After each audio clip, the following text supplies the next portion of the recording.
What's happening, guys? Boss Sniper Beavetto bringing you a Star Wars Galaxy of Heroes video. Today we're making a bit of a sales pitch for Jango Fett Relics. I think most people have got Jango. Sticking his relic on him gives him an insane amount of damage. This Jango's not modded particularly strongly, but his damage is 6,700 on his physical. So here's the team. It's Grievous lead, Jango, Grand Admiral Thrawn, Ventress and Newt Gunray. So what we're going to see is we've got the AoEs from Jango and Grievous. First couple of AoEs from Jango won't kill the sabers, but after that they will. Grievous is going to clear out the sabers as well. Thrawn is here to do two things. He's going to stick Fracture on Traya, and he's also going to pass some turn meter to Jango and or Grievous whenever they need it. The main damage dealer in this team is Jango Fett.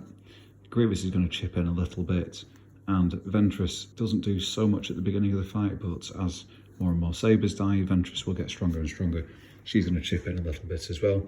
Newt's going to try and keep extortion on Traya as much as possible, and he can get some mass attacks with his third ability. So, very little strategy is required for this one.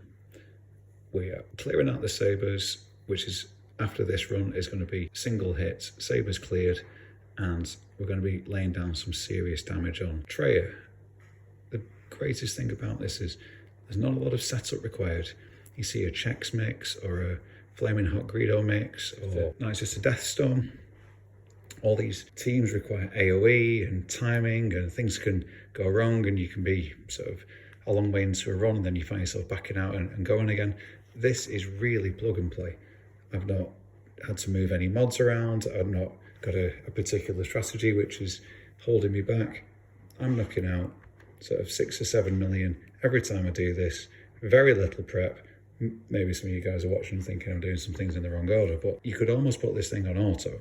Grievous has just knocked out all the sabers in a single hit. Now, Ventress, 25 grams, she's going to get stronger as we do more takedowns. What I'm waiting for is a topple where we've got some extortion up, we've got a fracture on, and Jango has got his first special ability ready, and we can get out there and do a standalone on Jango, because that's when we're going to see some serious numbers coming out of him. So I don't know time, it wasn't quite the right setup that time, so we're just going to let it go one more time, saving the AoE for the sabers.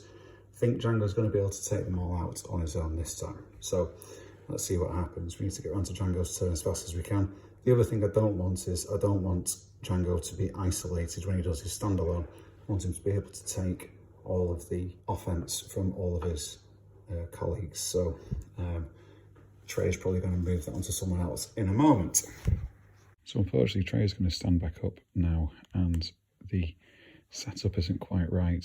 We haven't got any big AoEs ready, so I'm afraid that we're probably going to have to take a bit of pain while we are waiting for someone to get an AoE to take out all these sabers.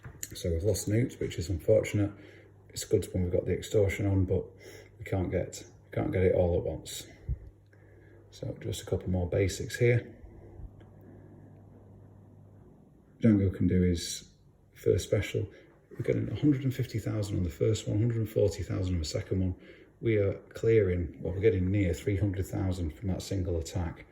That damage is going to go up significantly when he's got a standalone on. So we'd really like it right now if Trey would move the isolate onto somebody else. So just going to keep on plugging away until she does. A few more basics. Use Thrawn to shift the turn meter around, make sure getting it spread about, and hopefully this time Trey is going to shift isolate onto someone else. That is really going to help us out. So there she goes, isolate is gone. Ventress is holding isolate. That is a pretty good outcome. We're going to drop the sabers as fast as we can, and then we're in for some business. So Grievous can charge up his health. We can get the fracture on, which is perfect. Now we want to stand alone with Jango. Watch this damage, guys. There we go. 500,000 damage in a single hit. 160 grand, 150 grand. That was a single basic, just scored 300,000. We're not going to get too much more on this standalone, but what was that? 800 to 900,000 in a couple of seconds. There go the sabres, and we're back around again. Getting some major damage. Not a lot of setup. I don't know another team in P3 which can do this much harm, really, with very little input from the player. Normally P3 is difficult, RNG dependent. So now it's really just what can we do with the remaining time. Ventress is now steaming. She's getting some good hits in as well, and we're getting close to Enrage, so it's just about getting as much together as we can before we run out.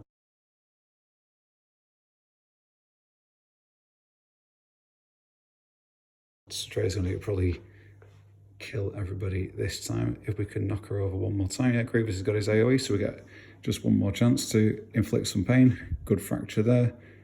Double hit from Jango. Grievous can get 74,000, not great. Jango gets his first special again, another 300,000, or close to. A couple of basics, nearly another 180,000 there. Another couple of basics, another 180,000, and I don't think we're going to be able to topple her one more time. Yeah, she's got us this time.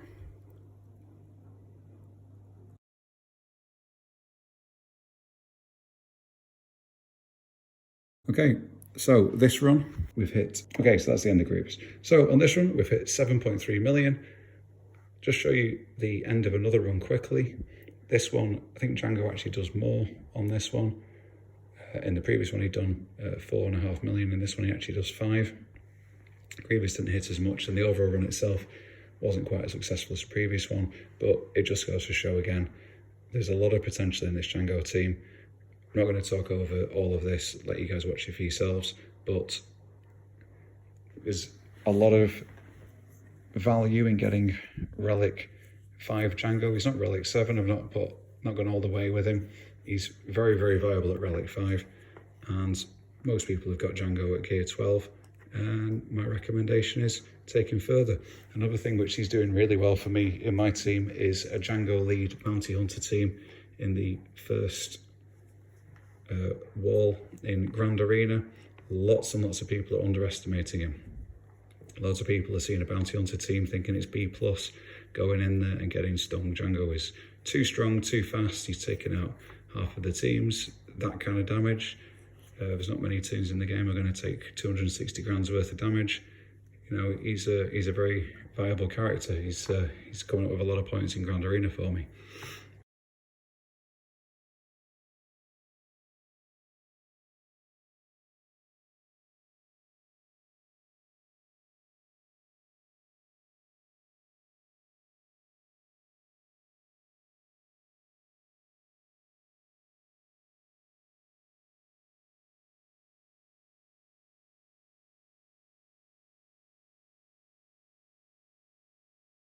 Hope this has been helpful, guys.